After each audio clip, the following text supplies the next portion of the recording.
အားလုံးပဲမင်္ဂလာပါကျွန်တော်ဒီနေ့မှာပုံမြင်လေးတစ်ပုဒ်ကိုပြောပြပေးချင်တာဖြစ်တယ်ကျွန်တော်ပုံမြင်မပြောခင်ဒီပုံမြင်ထဲမှာအခြားပုံမြင်တစ်ပုဒ်ကိုအရင် describe လုပ်မှာဖြစ်တယ်အဲ့ဒီပုံမြင်ရဲ့နာမည်ကဂျေဇုခန်းနဲ့ကလအုပ်ဆိုတဲ့ပုံမြင်ဖြစ်တယ်ဒီပုံမြင်ကိုလည်းလူတိုင်းကြားဘူးကြားလိမ့်မယ်လို့ထင်တယ်ဒီပုံမြင်လေးကတနေ့မှာမိုးရွာတဲ့ညကြီးတညမှာကလအုပ်တစ်ကောင်ကတဲတလုံးကိုတွေ့တယ်တဲတလုံးကိုတွေ့တဲ့အချိန်မှာသူကအပြင်မှာမိုးရွာနေတာဖြစ်တဲ့အတွက်အရန်ချမ်းနေတာဖြစ်တဲ့အတွက်အင်ရှင်အဖိုးအိုစီမှာသူခွင့်တောင်းတယ်သူ့ရဲ့ခေါင်းလေးတဲတဲကိုဝင်ပြရစေ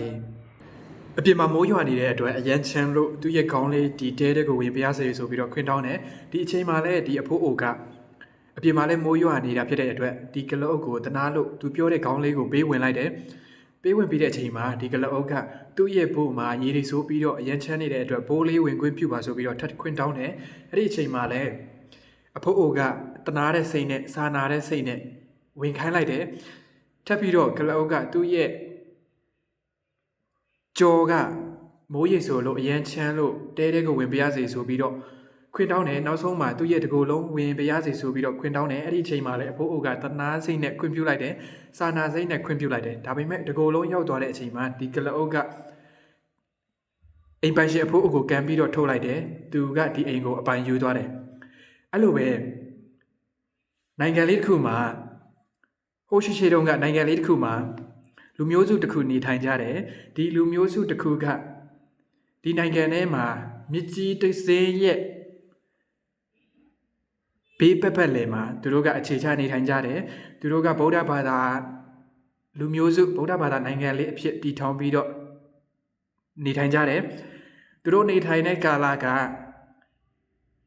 international နဲ့ပြောရမယ်ဆိုရင်ခရစ်တော်မပေါ်မီကလေးကသူတို့ကဒီနိုင်ငံလေးမှာဗုဒ္ဓဘာသာဝင်နေအဖြစ်လောက်ကင်စားတောက်ရင်းနဲ့နေထိုင်လာကြတယ်အဲ့လိုနေထိုင်ရင်းနဲ့ပဲအခြားဒေသတွေအသီးသီးကနေပြီးတော့လူမျိုးစုလေးတွေကဒီနိုင်ငံထဲကိုဝင်ပြီးတော့နေထိုင်လာကြတယ်နေထိုင်ရင်းနဲ့ပဲဒီပိုင်ရှင်လူမျိုးစုတွေစီမှာခွင့်တောင်းပြီးတော့အကြောင်းမျိုးမျိုးနဲ့ခွင့်တောင်းပြီးတော့နေထိုင်ကြတယ်သူတို့ဘန်နာတွေဆက်တာပြီးတော့နေထိုင်ကြတယ်အရှင်လူမျိုးစုကလည်းကြီးပြနဲ့ခွင့်ပြုပြီးတော့နေထိုင်ခွင့်ပြုတယ်အဲ့လိုနဲ့အချိန်ဒီကာလတွေကြာလာတဲ့နဲ့အမျှ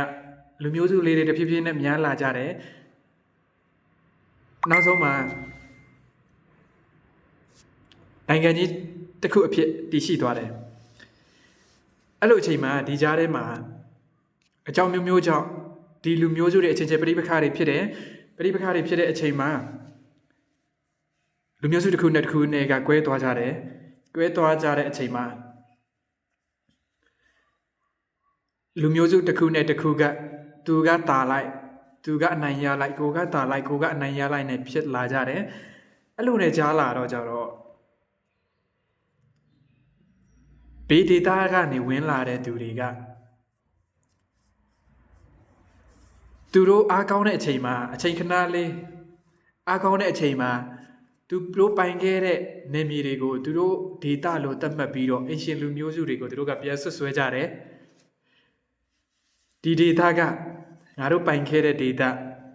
ဒီနေရာကငါတို့ရဲ့ပိုင်ခဲ့တဲ့နေရာဆိုပြီးတော့သူတို့ကအရှင်လူမျိုးကိုပြန်ပြီးတော့ဆွဆွဲကြတယ်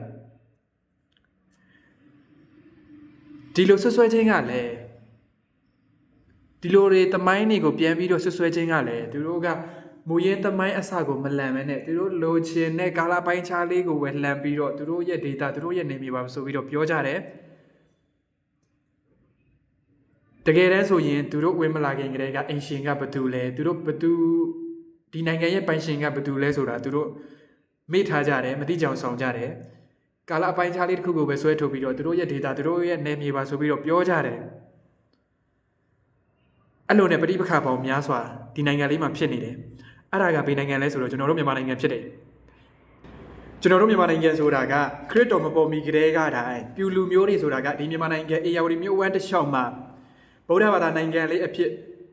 စီးပွားရေးတွေလောက်ကင်ပြီးတော့တို့အနေထားအခြေတကျနေထိုင်ကြတယ်အဲ့လိုနဲ့ဘေး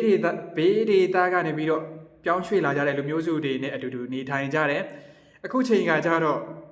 ဒီပြောင်းရွှေ့လာတဲ့သူတွေကဘယ်လိုပြောလဲဆိုရင်သူတို့အားကောင်းနေတဲ့ကာလတစ်ခုမှာဥပမာဒီပြူလူမျိုးတွေဗမာတွေပြူဗမာတွေကထိုင်းနဲ့စစ်ဖြစ်နေတဲ့အချိန်မှာထိုင်းနဲ့ဗမာနဲ့စစ်ဖြစ်နေတာကိုအခွင့်ကောင်းယူပြီးတော့ဗမာတွေကိုသူတို့ကအခွင့်ကောင်းယူပြီးတော့တိုက်ခိုက်တဲ့အချိန်မှာဗမာတွေက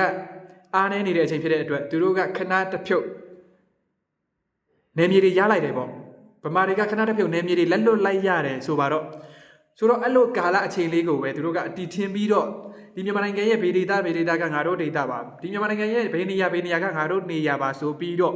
စကားတွေတုံးလာကြတယ်တကယ်တမ်းသိတဲ့နာကဒီနိုင်ငံရဲ့ပိုင်ရှင်အိမ်ရှင်ကဘာလို့လဲဆိုတာသူတို့သိတဲ့နာဖြစ်တယ်သူတို့မသိတာလည်းမဟုတ်ဘူးသူတို့သိတယ်မသိချင်အောင်ဆောင်းနေတာသူတို့မေ့ချင်အောင်ဆောင်းနေတာဖြစ်တယ်